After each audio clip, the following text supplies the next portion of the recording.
And as we're talking, I notice this shadow, you know, walk by the door, and I'm like, okay. And he noticed that I saw it, and he just simply said, "Yeah, sometimes that happens here." Hi, I'm Mike Ricksecker, listening to Wyrd Wessex. Stay weird. Craig, today on Wyrd Wessex, we're welcoming back a man who truly embodies the title of a modern day explorer of the unknown. Can you give the listeners who maybe don't know a brief intro? Yeah, sure. So, whether it's chasing the shadow dimension through our hallways, mapping the terrifying geometry of the Alaska Triangle, or most recently uncovering the subterranean secrets of the Geyser Plateau, our guest today is at the absolute forefront of paranormal research. He's an Amazon best-selling author of titles like A Walk in the Shadows and Alaska's Mysterious Triangle. You've seen him on your screens for years on the History Channel's Ancient Aliens and the Unexplained, and of course, as a leading expert on the Travel Channel's Alaska Triangle. So welcome back, Mike. It's brilliant to have you back for part two.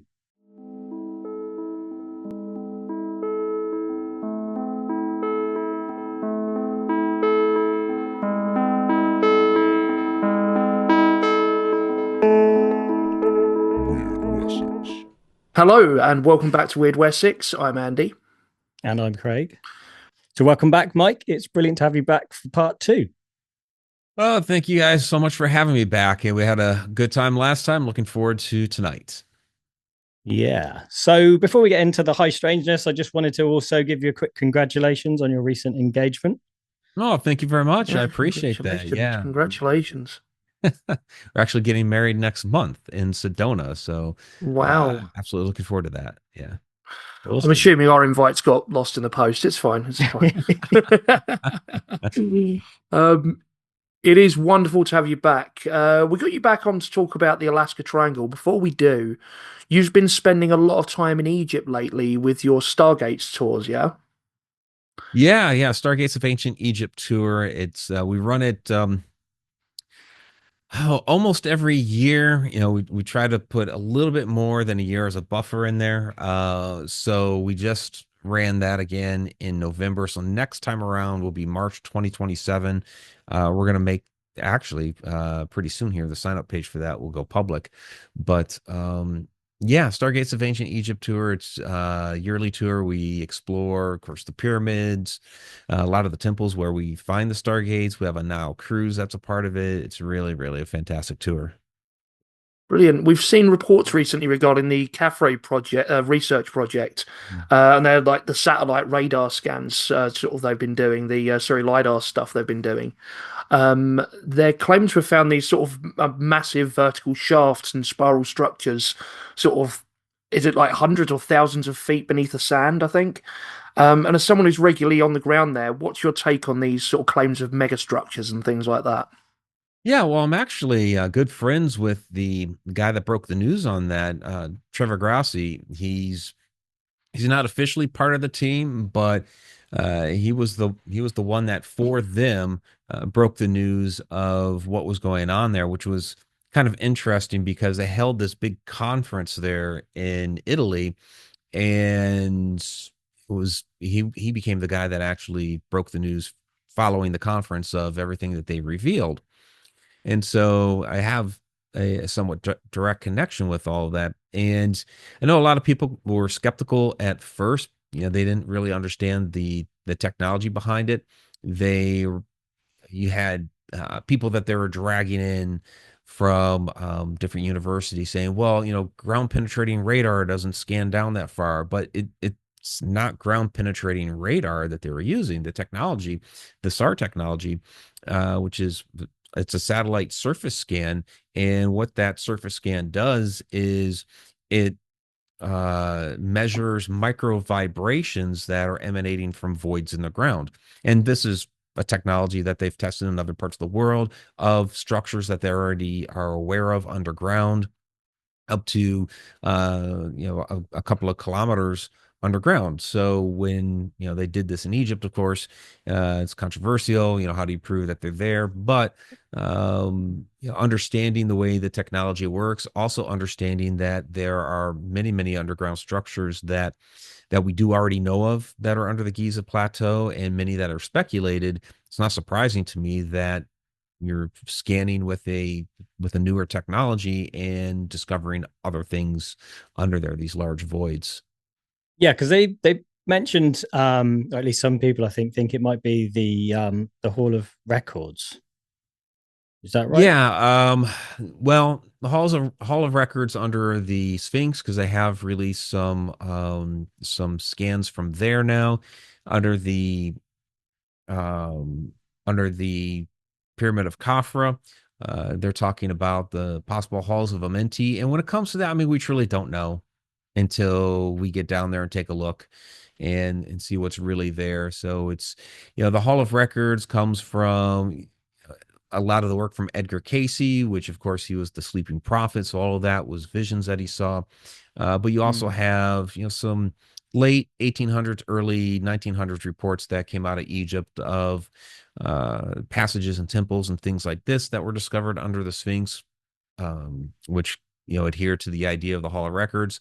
The halls of Yeah. Amenti were, and basically this is a place that during your afterlife journey, which the ancient Egyptians really didn't believe in an afterlife, so to speak. It was just all another part of life, but it was a set of halls that you traverse through during the afterlife journey with Anubis, who would be your guide through the halls, going through different tests and things like this. And at the very end, you meet up with Mot, who would weigh your soul on the scales.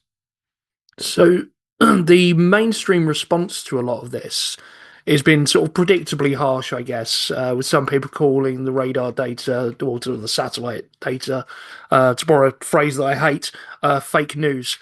How do you evaluate this sort of, well, what is still seen by a lot of people as fringe science, or at least that's a perception of it, sort of when it Well, I hits the mean, media?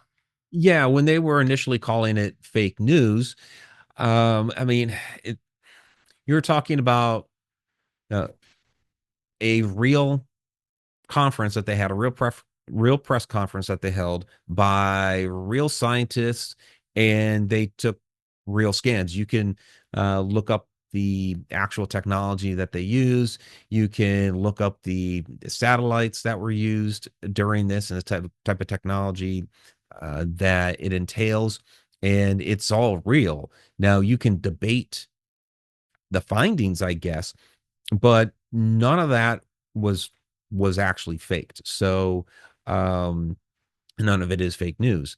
But Mm. yeah, that was kind of the instant knee jerk reaction because, for one, it didn't come from Egyptologists there in Egypt. It wasn't released Yeah. by, the Egyptian Antiquities Authority. And that was one of the things that they were yelling about was, you don't have authorization to do these studies on the Giza Plateau. Well, okay, yeah, they didn't have authorization to roll up in there onto the Giza Plateau in a Jeep and, break out, some equipment there. This was from space.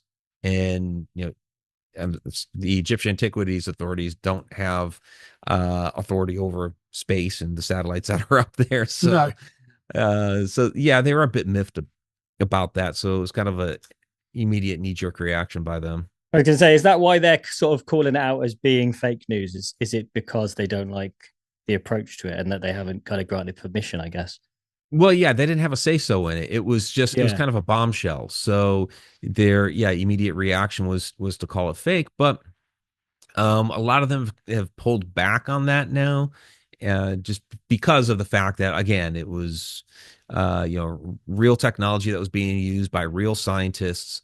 So Yeah. it's kind of like and I've covered this extensively in the past before too, when you had the neutrino research coming up out of Antarctica, and you saw all of these headlines about their research down there with the neutrinos was indicative of a parallel universe running in reverse time. And the immediate backlash on it was that it was this was science fiction, this was fake, et cetera, et cetera. But a couple of years after that news broke, those scientists in a peer-reviewed journal released that study. And so it was kind of interesting the reaction from that, where some of the older articles that had lambasted them, kind of put a little asterisk on it and said, well, they've released this study since then, but didn't retract really anything that they said in the article. So yeah, it's kind of interesting how if it doesn't follow a conventional narrative, we're just going to blast it. Yeah, just dismissive straight away. Right. I mean, do you have any kind? I know it's early days, I guess, but do you have any Mhm. opinions of what it might be that they found? Yeah, I mean something's definitely there. People say, well, it's under the water table and things like this. So we also have to keep in mind that the water table was at a different place thousands of years ago, and we're talking Yeah, about probably something that was dug out long before the pyramids. So, where was the water table then? And what's kind of interesting is when you look at it, the Nile River would have been closer. So even when we look at something like the Osiris shaft, which we found in the 1930s, and it's like 100 feet into the ground, 120 feet, I think, and that's partially submerged in water with the Nile River being further away. So back in the day, that means with the Nile River closer, it should be more submerged. So how in the world did they dig that thing out? Well, there were several of us that believe that the ancient Egyptians had some sort of very, very sophisticated water diversion system. And so, was that something that was in place when they dug out something like the Osiris shaft or these other larger chambers that are there under the pyramids? Or was it the actual water diversion system? Was it diverting water under there so they could dig out under things? And if they are capturing these large quantities of water, was it perhaps a water filtration system, water purification system? We've talked many times uh in our circles about the pyramids on the Giza plateau harnessing energy from the ground. In fact, science even backs that up with studies that came out about 8 years ago. And so, was that also part of the system of harnessing energy from the ground? It's possible. So, really, it's going to take getting down there and seeing what's in yeah, these chambers to get a better idea of what it was used for.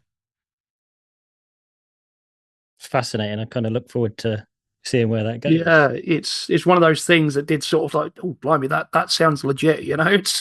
It was yeah, kind of eagerly awaiting more on that. Yeah. Yeah. So, I mean, we did mainly want to get you on to talk about your work on the Alaska Triangle, actually, but we got a bit waylaid at the start there. Yeah, yeah. Um, Egypt, Alaska. I mean, they're on the same planet. Yeah. So, obviously, yeah. So, I mean, for those that don't know, so you wrote what I would say is the definitive book on Alaska's mysterious triangle, right? Thank you. Um, and we've covered many triangles on the show in the past. We've done the Welsh Triangle, Falkirk, and obviously Bermuda and Dragon Triangles. But maybe you could start off explaining kind of what the 3 points are that anchor this particular one. Yeah, Alaska Triangle, and I am in the background working on a second edition to that because there's a lot more that's come to light since I published that and more stories to cover. But yeah, when we talk about these triangle areas of the world, yeah, they're the 3 points that we designate, and that's the Bermuda Triangle's fault.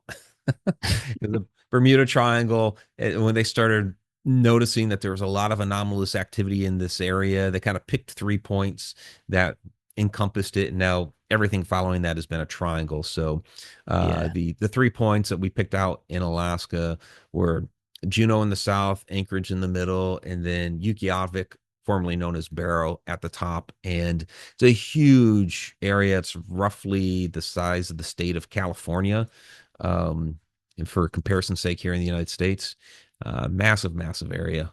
So, when did you first discover the Alaska Triangle yourself, and also when did the world first realize that Alaska had its own Bermuda Triangle? Yeah, And I what's mean, the earliest simply, recorded incident there? yeah. Well, people who have been living in Alaska for all their lives noticed that there was strange activity going on there, and really, once the Bermuda Triangle became popular, so we're talking 1960s, 1970s, that nomenclature started to be used. People in Alaska were like, well, we have a lot of that same stuff happen up here. So for a while they were calling it Alaska's Bermuda Triangle. And I really became a little bit familiar with it when I was stationed there as a member of the United States Air Force from 1992 to 1995. So dating myself here, it's over 30 years ago now.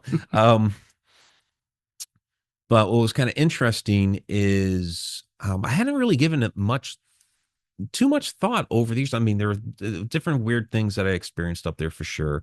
A lot of people talked about the UFO activity and other strange things like disappearances and things like this up there. And that's where people were telling me, like, yeah, Alaska has its own, Bermuda Triangle. And some people actually did refer to it as a Bermuda or as the Alaska Triangle.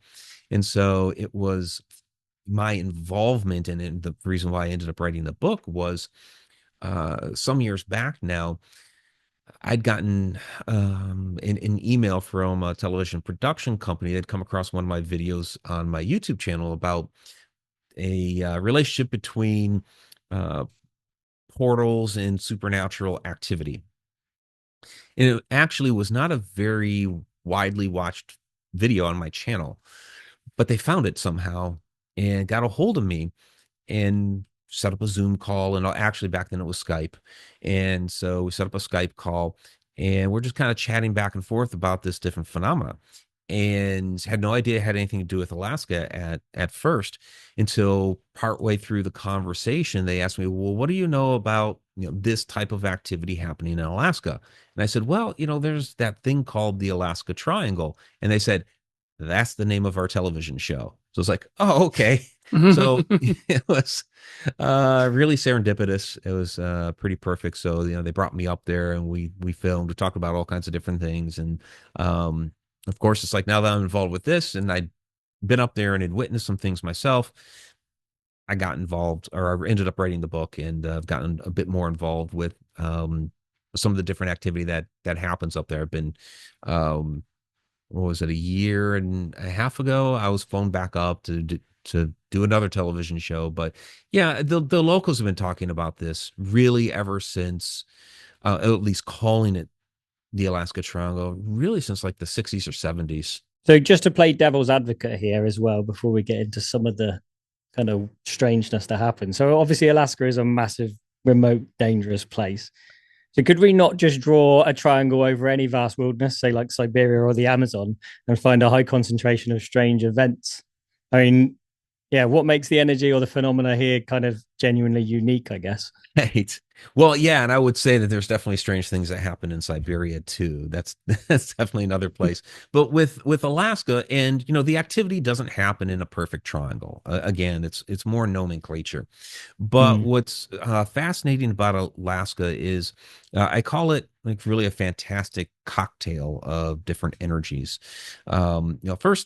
First and foremost, when we talk about these triangle areas of the world, it all comes back down to the core of the planet. You have this molten ball of iron that's spinning around and around and around that creates a magnetic field, which is a wonderful thing because that protects us from the harmful rays of the sun and solar wind and all that sort of thing. But as it's rising through the planet, through like the Earth's mantle and the crust, it's interacting with different metals and minerals. And depending on the metal or mineral it interacts with and the quantity of it, it creates these different localized electromagnetic fields, which happen to be quite stronger in what we're calling these triangle areas, because really there's something underground. And in the 1960s, the U.S. Department of the Interior did a magnetic survey of a pretty sizable chunk of Alaska, about 100,000 square miles. Now, Alaska is 600,000 square miles, so it's only about a sixth of the state. But within this 100,000 square miles, they determined that Alaska had 5 distinct magnetic characters, and some of these magnetic characters contained what they called negative anomalies. So already, this is scientifically based. You have the U.S. Department of the Interior doing these magnetic surveys and finding negative anomalies. So there's definitely something unusual there about the ground and the magnetism in the area itself. So Yeah. you couple that with There's a lot of seismic activity up there, a lot of earthquakes. I was up there for a 6.7 earthquake. It sounded like a cannon went off or something. So you have a lot of that pent up energy in Alaska with the ground basically rubbing against itself until it finally lets loose and boom, you have an earthquake. So you have all of that energy that's there. You have a lot of volcanic activity as well. And it was just a couple months before I was stationed up there in the summer of 1992, where Mount Spur, right across the Cook Inlet, erupted. So when I first showed up in Alaska, there's still ash falling from the sky. So you have volcanic activity as well.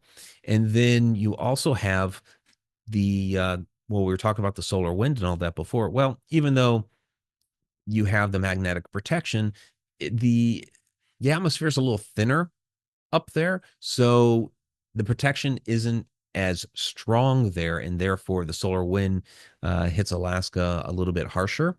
And that's why we have those fantastic auroras and the northern lights. And so, like I said, it's this fantastic cocktail of energies concentrated in this location.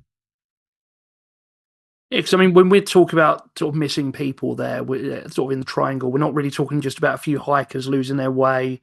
I think your research shows that since the late 80s, something like over 16,000 people have vanished there in a state that's, to be fair, quite sparsely populated. So, how does a region with so few people produce such a staggering number of disappearances? So, is there something Yeah. about the way they vanish, like leaving no gear, no tracks, no remains? It sort of defies the usual logic of those wilderness sort of missing persons cases. Yeah, and those were the numbers 6 years ago when we filmed the television show. Mhm. So the numbers have increased since then. And yeah, I mean, sure, some hikers do get lost in the woods. Yes, people do get eaten by bears.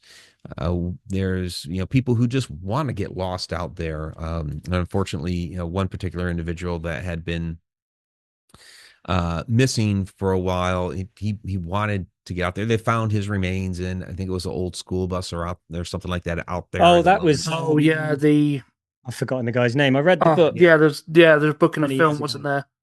Right. Yeah. Yeah, but he wanted to get lost, right? Yeah. So you have people like that. But uh the rate of missing people in Alaska is more than twice the national average. And like you said, it's very sparsely populated. The entire state now, the state of Alaska is about 2.5 times the size of Texas, it's 600,000 square miles. And the total population for the entire state is about the same as the city of San Francisco. So it's yeah, it's not a lot of people and it's a large area of land.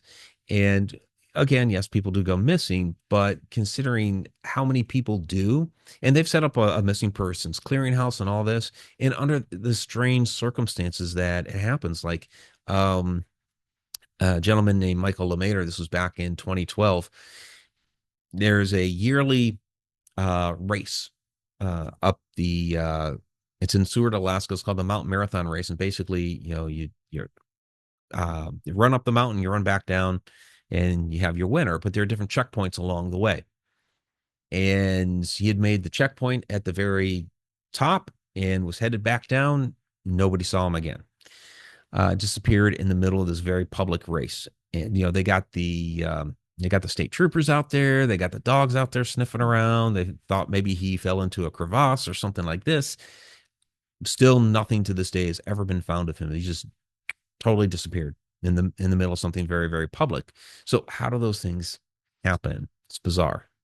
Yeah, I mean, I don't know. I've seen 40 Days of Night, I no, I mean, there is something about, that I guess draws people there as well to an extent, that sort of big, unconquered, untamed wilderness. But Yeah.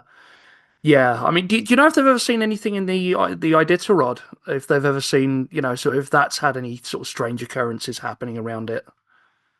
That's a good question. I mean, I don't recall anything specifically offhand about Because I guess that passes partially through it, right?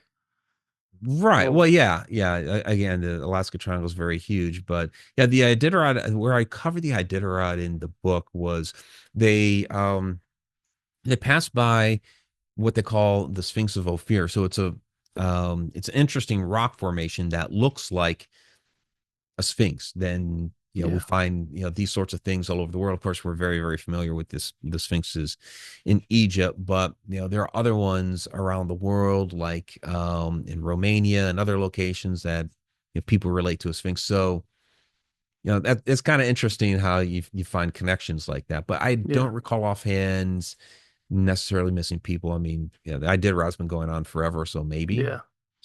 And I can't recall anything offhand. Mm. The triangle is also famous for swallowing planes and boats. I'm wondering, from your research, what are the common threads through these incidents? Are we looking at mechanical failures, or is it something more weird, like, as you mentioned, like these magnetic anomalies? Yeah, missing airplanes again. That's also high above average, and a lot of these are just bizarre. Like the most prolific was the Boggs baggage disappearance in 1972. So Hale Boggs was our House Majority Leader at the time, so very high profile politician, and he was up in Alaska stumping for Nick Begich. He was a congressman, and their plane going through the Portage Pass. It was the last I heard from them. Just completely disappeared. Again, nothing discovered to this day. They've had other planes go down in the Portage Pass, and they found those, but this one never. So, what happened to it? There are a lot of conspiracy theories. Of course, there's the theory of the Alaska Triangle. Um, Another one we covered on the show was a missing Douglas Skymaster in 1950, where That was next on my list to mention, Yeah, I was actually. gonna say. yeah, and Is it that one, 44 vanished people on that one? right, 44 on that one, and it was, by all accounts, it was a nice day, and they never heard any distress calls or anything like that. Same with the Boggs baggage plane, no distress calls. The last thing I heard from that one was just checking in. Both of them was just checking in. Yeah, hey, here's our checkpoint, and we're still going. And yeah, never heard from again. So some interesting things about that one is you had UFO sightings both before and after that disappearance. You had another plane just a few days later go down in the same area where it's suspected if the Douglas Skymaster went down, it would be in this area. It was a smaller Yeah. plane, and they found it right away. The Douglas Skymaster is huge, but they couldn't find that. So what in the world happened? I wonder as well whether then the UFOs are attracted to the magnetic anomalies, or do they also come into problems when they get into the area? Yeah. Like, Well, that's a good but question. I mean, there have been a lot of interesting UFO cases in Alaska. You have the Japanese Airlines flight in 1986 that was really, really prolific because not only did um, Captain Teriyuchi of Japanese Airline and the others on the plane witness this, but you also had the Anchorage Air Traffic Control involved. You had the United States military involved, the Air Force, and you also had a United Airlines flight involved in this. So you had all these different parties involved in this particular sighting. And what ended up happening, the FAA was investigating it, and this was back during the Reagan administration. Reagan had a science team assigned to this, and they were extremely interested in everything that was seen and observed, and going through the logs. They have all this audio, except the Air Force wouldn't release their audio, but that's okay because Anchorage Air Traffic Control released theirs, so you could hear all the chatter back and forth. Um, but the CIA came in and just shut everything down. So it took John Callahan years later, who was the guy who was the investigator for the FAA, coming forward and releasing information and talking about his investigation. But he passed away some years ago, so we just have archive footage of that now. Um, yeah, was the one of the crafts was supposedly that was seen in the 80s. It was sort of something like twice the size of an aircraft carrier. Um, Um, so was that I've got it written down here as jail flight. Yeah, that's the yeah, was that's it? that one, isn't it? That's the Yeah, it yeah was the the number 1628 or yeah something like that. 1628. Yeah, Yeah. I just the size of it struck me. I mean, The description of it was like it was walnut. It was like walnut shaped. So uh, mm.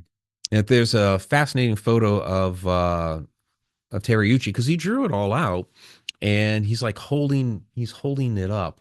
The poor guy, he got it was the last time he ever flew for Japanese Airlines. Basically, they relegated him to a desk job, and they said that he dishonored Japanese Airlines by coming forward with the story and talking about it.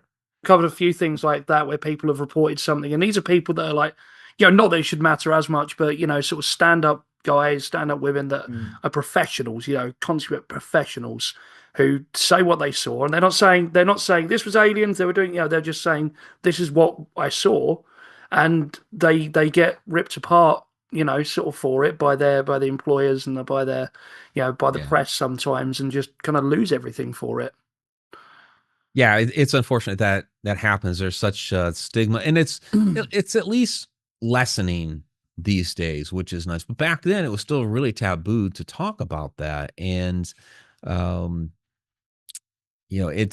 but there is still a little bit of a stigma, even though it's accepted these days. So it just kind of depends on who you talk to. But back then, it was you didn't ever talk about that. I can't remember if we asked you last time because we've had this discussion on the show between ourselves before. Kind of like it's quite acceptable now for someone to say they've seen a ghost, they've got a ghost story. But if someone says they've seen a UFO, people start to go, "Oh, get your tinfoil hats out!" Exactly. And people take the piss out of them a bit more. We can't really work out kind of why that is because if anything, kind of at least a nuts and bolts UFO has something physical, and we have videos of them, right? But we seem to have less evidence of ghosts, but people believe them more. I think it's kind of a mixed bag, and I think it's more acceptable these days to talk about either one. It just really depends on who you talk to as to whether ghosts are more acceptable or UFOs. Like my sister, for instance, doesn't believe in ghosts at all, but she did have a UFO sighting, so she believes in UFOs. Yeah. So I think it just really depends on who you talk to. But I think it's good these days that we are able to talk more and more about either one of the phenomena. Yeah, I mean the fact it has been discussed at higher levels so much in the last few years in the press. As Craig knows, I put it all down to that guy from Blink 182. That's Tom DeLonge. That's it. So that has certainly helped. You've had over here in the United States, we've had all kinds of congressional hearings about UFOs, which has really helped. So you have high profile politicians that are talking about it, which is good. And of course, they try to, and I think a lot of what that is okay, we can no longer deny these things are happening in the skies. We have, too many people with cell phones and things like this running around these days that can capture some really, really good footage. So we can't deny any of that anymore. But we can at least try to control the narrative. So we'll admit that, there are things going on in the skies that we can't explain. We're not going to say what it is. We'll try to give as many excuses as we can. Like with the Tic Tac video, there was somebody last year, was it a guy from the FBI? I can't remember. But he was saying, well, actually it was, taken, the shot was taken from, high up in the atmosphere, and there was an effect called parallax, and et cetera, et cetera. And it just reminded me of like Men in Black, where Will Smith is holding up the little device, and he's telling the people, well, there was some light from Venus that refracted off some swamp gas. And, weather balloons. All weather balloons. Like, come on. Yeah, I think I probably mentioned it, I think last time we spoke, but I saw something years ago that I can't explain in the sky, and it's like I'm not saying it was aliens, but it definitely wasn't a helicopter or a drone, or right. You don't get much swamp gas around London. Well, maybe you do. Yeah. But You got the quote slightly wrong, Andy. I think I'm not saying it's aliens, but aliens. Right? But aliens. Yeah, but it's alien. Yeah. I love Georgia in the hair and everything. It was a perfect marketing move. Yeah. Because people, the regular person doesn't know anybody else on that show, but they know Giorgio because of the hair. Yeah. It's the way to get famous nowadays, really, isn't it? Become a meme, Yeah, become a meme. There you go. So back to Alaska. So Yeah. the folklore up there is also quite incredible. So I want to make sure, because I know we're kind of time marching on a little bit. So yeah, I mean, there's reports of thunderbirds, giants, Mm-hmm. hairy men. I wondered whether you want to just give us a bit of an overview of kind of like the cryptid activity Yeah, that's in the yeah. site. There's a little bit of everything up there. Yeah, the hairy man or Sasquatch or some of these different ones that are up there, which are all seemingly kind of related. The giants are kind of interesting because yeah, they have found giant graves up there, and then you get into a lot of the indigenous lore. I dug up. It was this fantastic handwritten 500-page um, book, for lack of a better term, that was written by his name was Michael Kazenuk. So the um, he was an indigenous elder, Inuit tribe in the 1930s who didn't want the lore from his peoples to get lost. So he just hand wrote this Wow. volume, and it's a little bit of a hard read because it's very very broken English. Mm. But within it, he was recording in one section the stories about giants and how the giants came over from Siberia and they mated with the humans over in Alaska and he was talking a little bit about their offspring and all that. And it's like this is kind of bizarre because this is almost like Nephilim stories out of the Book of Enoch or something like this. This is Yeah, like yeah. biblical stories here in Alaska, but using giants from Siberia and the native Alaskan Inuits. So that was really, really fascinating to see something like that. You have stories of like the Kushtaka or basically Otterman.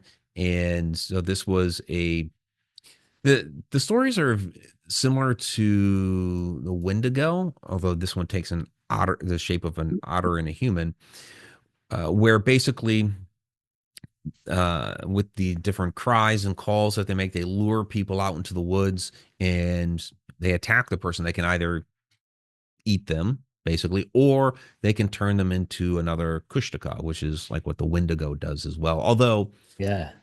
in the second season of our television show with the Alaska Triangle, they did an episode on the Wendigo, and I'm like, it's kind of interesting, guys, because it's almost essentially the same thing. And the Wendigo are mostly around the Great Lake areas here, at least that's what people report. So, Yeah. so maybe there's some, you never know, maybe some Wendigo filtered their way up there. So, but yeah, and then you have Sasquatch stories all over the place up there, which makes sense. So the natives are quite happy to kind of talk about these different things from law, because I think a lot of Mm-hmm. sort of Native American groups are kind of reluctant to have people talk about these things that exist within their lore, if you like. Right. Yeah. In the continental United States, or generally what we call the lower 48, the 48 connected states, a lot of the Native American tribes there don't like to talk about a lot of their lore, which is kind of a shame because a lot of it's getting lost. And uh, we had a colleague of ours, Clifford Mahooty, who passed away a few years ago, who was actually expelled from his tribe. He was a Zuni elder, and he was expelled from his tribe for talking about a lot of these stories. And his take on it was like, look, the younger generation in our tribe isn't interested in learning about our customs and our lore and our traditions. So I'm going to tell others because hopefully somebody will remember and somebody will continue to pass it on. Otherwise, it's going to get lost. Mm. The Native Alaskan tribes don't seem to be uh, as rigid as those in the lower 48 because I've talked to several now, especially since the television show and the book, who have Yeah. reached out to me with some additional information. So that's been really nice. Do you think that goes back to sort of when these lands were being settled by Europeans and basically how frictious that encounter and that settling was? Sort of if you haven't had as many bad interactions, if you haven't been, sort of quite as Yeah, I mean, badly affected by it, you're more inclined to talk about these things, maybe. yeah, I mean, I imagine that probably has something to play into it. That by the time we got up there to Alaska, you know, perhaps we weren't as violent with the natives up there as this part of the country. So I imagine that had something to play Yeah. into it. I mean, do you think that's or at least one explanation as for the some of the missing people? You know, sort of it's the Ottermen, Yeah. the Yeah, Kushtaka. with the Kushtaka and even like the hairy man out of Port Chatham, people have been chalked up to either being killed or gone missing because of those certain things. So yeah, with Port Chatham with the hairy man, they were finding body parts that were Oh, washing up on shore. But Mm. and there are some that believe that the legend of the Kushtaka was taught to children so that children wouldn't go running out into the forest and getting lost and that sort of thing. So Yeah. you have to Yeah. imagine at some point children were getting lost in the woods, and then of course, what are you going to do to try to stop your kids from yeah. doing that? So, but Mm. I know you talk to the indigenous folks up there, and they're like, no, it's real. These things are actually living out there. Wow. Full grown adults talking to another adult. So Yeah. yeah, It's they funny. We had a exist. very similar conversation involving indigenous peoples around, sort of California, I think in his case. But Mhm. yeah, talking to Eric from Willow Creek about a similar thing. You know, sort of these are grown adults talking to each other. Yeah, yeah, this thing exists. It's there. Like I've heard it. My grandfather saw it. You know. Yeah, It's another yeah, one that gets absolutely. laughed at too, though, isn't it? It's Yeah, yeah. I don't know why. And well, there's a lot I guess gets laughed at. Like we've said recently on our show about UK big cats. There's evidence for them. Science has proved through DNA that there's at least one in Cumbria, but people still laugh whenever they see a headline saying there's big cats in the UK. Like people exactly. can't seem to break that kind of wall and actually Well, look at the evidence. They just laugh at the headlines. yeah, and that's a shame because there's a reason why these stories exist and why they've been proliferated, and you do have on occasion some that do get proven to be true. What was it in France? I think it was the cat fox or something like that. People insisted for years and years and years, hundreds of years, that this thing existed, and I think it was a year or two ago that they finally found one, like legitimate. Here's the photo. Here it is. you Mm. know and it's like I can imagine those people that are just, we've been telling you all this time. Yeah, Yeah. Is it snow leopards as well? Didn't they spend like an incredible amount of time sat on the side of a mountain just trying to get like footage of them because no one ever had? Like, so even these things that we know exist, they're still like quite you know, elusive giant when it squid. comes. You know, like we find Mm. bits washed up now and then, but not very good nick. You know, you don't really see these things very often. A lot of the time, yeah, sort of that was debated for a while, wasn't it? Giant squid existing. Yeah, I mean, we find every year hundreds of new species. A lot of them are ones that are underwater because those are the harder places to get to in our world. But yeah, sometimes you have a strange, unusual creature that washes up on shore that you've never seen of or heard of before, but there it is. So, same thing out in our wild. You have some of these creatures that are a bit more rare. They Yeah, they might be more nocturnal in nature. They might just um yeah, they might be hiding underground, or whatever it is that makes it, the opportunities to be able to see and experience them very, very rare. But yeah, I'm sure there's a lot more out there than Mm. we give credit for. There's even, you're talking about Alaska again.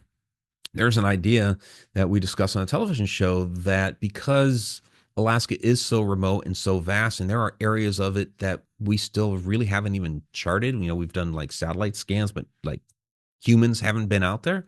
That you could have some pockets of woolly mammoths that still are alive Mm. and exist. That'd be amazing. That was one of those things as a kid, I always wished still existed. You know, Yeah. so Well, they're maybe Right. trying to do some. They're trying to make clones of them, which you can't Yes. really do a straight Mm. clone of because the DNA that we have from them is too degraded. So Yeah, it's like the what? dire wolves they've made, right? They're essentially Yeah, messed around with dogs slash wolves, but right, exactly. And so the same thing they would be doing with the woolly mammoths, where they would be manipulating elephant DNA with the woolly mammoth DNA, and you have some scientists that really want to do it, and others that are just kind of shaking their heads. Why are you going to do this? You're going to end up with an elephant with some extra weird fatty deposits and maybe some hair, you know? yeah. So Didn't they do it? They did it to mice as well. They had the woolly mouse, didn't they, as like an early experiment? did Yes. they? Okay. Yeah. I'm not familiar with that one. Wow. Okay. It was something that was in the newspapers maybe last year, I want to say. Hmm. Yeah, I Yeah. guess they start small and then work up to the Right. the Work I their full think way they up. should have given them tusks and everything, you know. It's um, I quite like a I don't think we pocket-sized need mammoth. mice with tusks because they'll genetically mutate into some sort of huge thing. Yeah. spent so long wondering if we could. We didn't ask if we should, right? Yeah, exactly. That sounds like the makings of a horror film right there. That's it. That's it. Gonna Yeah. go and copyright that. So I wondered how we can explain all the various phenomena in the Alaska Triangle. Like, is there a unified theory that connects the portals, the UFOs, the creatures, or are they all just separate things that happen to be drawn to that one place? Well, again, I think a lot of it comes down to the energy that's in the area. I think it attracts a lot of the strange phenomena, or it helps to create a lot of the strange phenomena. So, when we're talking missing people, missing airplanes, these are things that they could be disappearing through portals to Mm. whether it's another dimension, another point in time, these sorts of things. Well, you could have with these, various cryptids, they could be coming through portals, from wherever they're from. So you have those sorts of ideas. Of course, the electromagnetism of the area can do things like kick up crazy storms, which is what happened to the ship, the Princess Sophia, which is regarded as Alaska's Titanic, and just had this crazy, bizarre blizzard kick up out of nowhere, and then their instrumentation was just not working properly. They ended up on top of this reef, which was really, really a tragedy. So you have things like that. Um, and yeah, so it's or even with the UFOs, the are they attracted to that energy? Could they be fueling up on the energy? Could they be, we talked portals a moment ago, could they be using, portals of the Alaska Triangle to move in and out of wherever they're coming from? So yeah, I think there's a relationship to it all, and it goes back to that energy. So yeah, I mean, we can't really talk about Alaska, in this context without mentioning the Black Pyramid.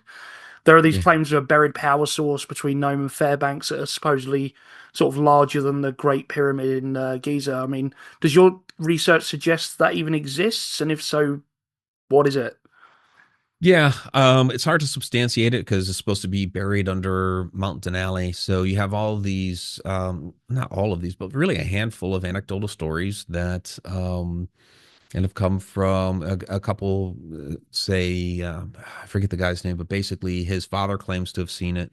You had the report from Doug Munchler, he's stationed up in Alaska around the same time I was, and he had seen some report on TV about it was nuclear testing that was done in China, and the reverberation from that was going to be felt in Alaska. So seismologists were, had their instrumentation set up, and there was this pyramidal shape that came up, and it's true. You can actually find that report.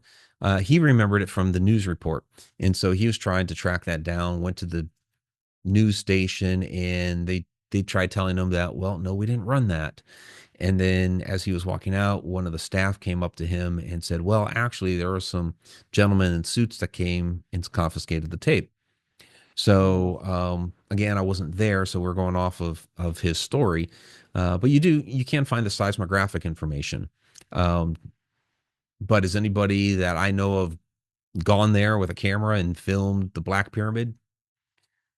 No. So it makes it tough to say for sure that it is there. But the running story is that, yeah, there is a Black Pyramid underground that is huge, bigger than the Great Pyramid of Giza, and strong enough that was being used as a power plant. So kind of Christopher Dunn's idea of the Giza power plant, and that it was powering Alaska and even parts of Canada. So um, Mm. I'm still, for me, jury's still out on that one. I did write a little bit about it, but I can't say definitively that it's there. Yeah.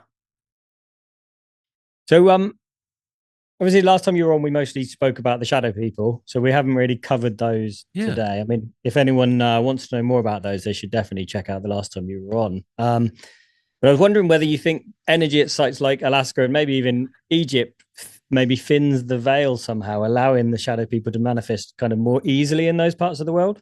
Yeah, well, what's interesting is that was one of my more significant experiences in Alaska was with shadow people, and it wasn't just myself; it was all of us, or most all of us. I was up there for 3 years. The first year was waiting for my security clearance to come in, and then the last 2 years was working in. Basically, it was the basement of the Alaska Command Building. It was a secure communications facility, and throughout that facility, mostly back in the back office areas, but sometimes out in what we called the rack room, because it had all these multiplexers and routers and patch panels on racks that was in that room. And then there was another room way in the back that had these old printers. And sometimes we'd see the shadow slip in there. But yeah, we'd be just walking through the cubicles, headed back to our desk, and all of a sudden, there'd be a shadow that would walk by. You'd be look at your buddy. Did you see that? Yeah, I saw that. Hmm. You couldn't really bring it up the chain of command or anything because, especially back then, you'd find yourself down at mental health, and then your security Yeah. clearance would be pulled. So you don't want that to happen. So we really Yeah. just talked about it amongst ourselves, and the running story was that the the building had once it had originally been a hospital, and where we were at was the morgue, and our rack room was where the coolers were set up and all this sort of stuff. And that, basically what we were seeing were the souls of people who had died. So when I started Hmm. writing my book, Alaska's Mysterious Triangle, well, I'm going to talk about this story. So let me look up the history of the building. And what I discovered was that the building was never a hospital. It was built exactly what it was being used for, which was command. And so it's like, okay, so what exactly were these shadows that we kept seeing? And of course, I can't get back into the building to investigate or anything like that. But um, I kind of surmise that you had this energy from the Alaska Triangle that's there. You have all this energy throughout the building, especially um, where we were at. So was that, like you said, maybe some sort of thinning of the veil, or perhaps slips in time where we Hmm. were maybe seeing personnel from the past, maybe we were seeing personnel from the future, maybe even ourselves. Um, Hard to know at this point, um, but yeah, Could it be someone that was not necessarily spying on, but keeping an eye on what's going on at the base? there you go. Remote viewers from Russia. I don't know. Could be. Although they weren't just sitting, because remote viewers are usually sitting there, you know, concentrating on what you're doing. These were forms that were walking around. Hmm. Yeah, it's interesting, isn't it, what you said about, sort of checking with someone if they'd seen it and then they'd seen it too. Because, you catch things out of the corner of your eye, and we probably covered a little bit of this last time, but, sort of you'll see something go past and you think, was that something or am I just tired? Um, Well, the if first someone time else this sees it. yeah, the first time this happened, it drove me nuts. I was featured on a television show called Mission Unexplained, and they misrepresented the story. They had me like off in this dingy little room, and as if I was kind of spooking myself, sort of thing. And they had at the very end of it, I, mentioned what I was seeing to my supervisor, and then my supervisor made some sort of remark. It's like, again, this was, there was a bunch of us in this office. We were set up in all these cubicles, so it was big cubicle world sort of thing. And many of us saw this, it wasn't just me. And the incident that they put at the end with my supervisor actually happened really early on, where when I first um, got to that office, like I said, I was waiting for my Yeah. security clearance for a year. Finally, get my security clearance. I'm over there. My supervisor was gone for like the first week or two. I can't remember if he was on vacation or a temporary assignment somewhere or whatever. So my coworkers are trying to get me up to speed as to what we were doing down there. But those first couple of weeks, I saw a little bit here and there. It's like, okay, this is kind of weird. What's going on? So finally, my supervisor shows up, and we sit down to have our first chat together. And as we're talking, I notice this shadow, you know, walk by the door, and I'm like, okay. And he noticed that I saw it, and he just simply said, "Yeah, sometimes that happens here." And then he just kept going on with the Wow. rest of his conversation. I was like, okay, Oh, to be that nonchalant about that kind of stuff, yeah, yeah. Well, again, it wasn't anything that we couldn't do anything about it. Nobody's going to take it up the chain of command, because nobody wants to lose their security Yeah. clearance. So it's just like, okay, this is just part of the environment. And you weren't, just to check, I think you've probably told us this before, but you weren't into this kind of stuff before that, right? That was kind of your first experiences of anything. Yeah, my first significant experience was with a shadow person when I was about 8 years old, and then Oh, yes, that's a right. house, Yeah. yeah, and then a house that we moved into when I was a teenager at 13, had some shadow activity the first few months that we were there that my mother also saw. So yeah, I was already kind of familiar with it. So it was just a bit unusual, I guess, because the couple times that happened to me early on was always at home. And here it is that, not only am I in a work environment, I'm in a, military facility. It's a, secure communications center. It's like, this is kind of a really unusual place for this to be happening, but there it was. So, since you've published the book and the TV show ad and everything, has any new evidence come to light, sort of across your desk that's made you think, oh, I need to write a sequel?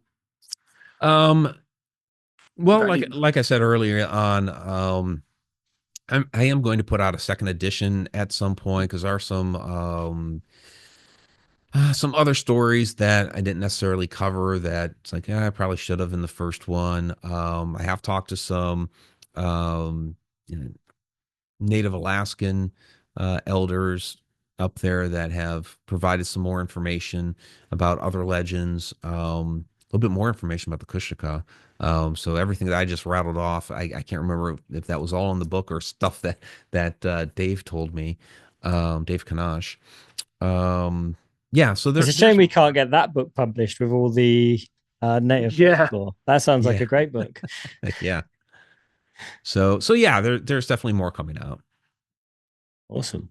We wonder if you want to let people know where they can follow your work, buy your Yeah. books, that kind of thing. Yeah, my primary website is MikeRicksecker.com. You can find all of my books and everything else out there. Links to my blog. My blog is actually on Substack, and that's connecteduniverse.substack.com. I also have my online learning portal, connecteduniverseportal.com. You can find me on all kinds of social media like Facebook, Instagram, TikTok. I have a Patreon, all that stuff. So yeah.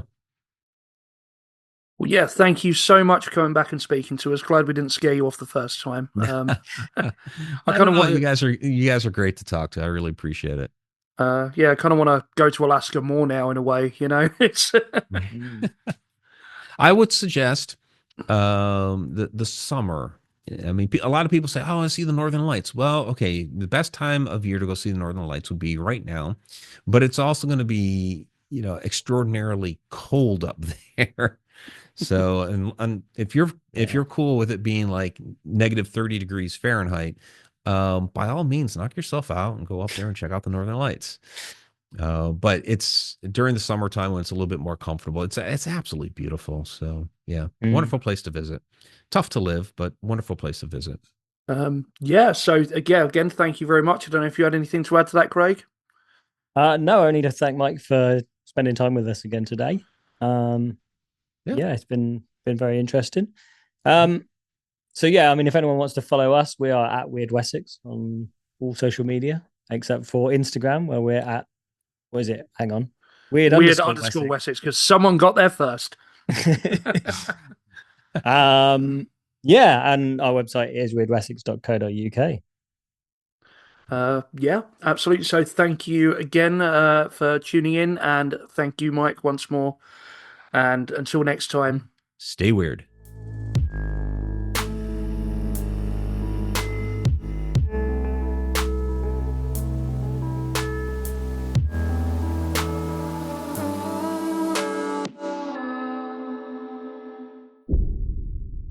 Stay weird.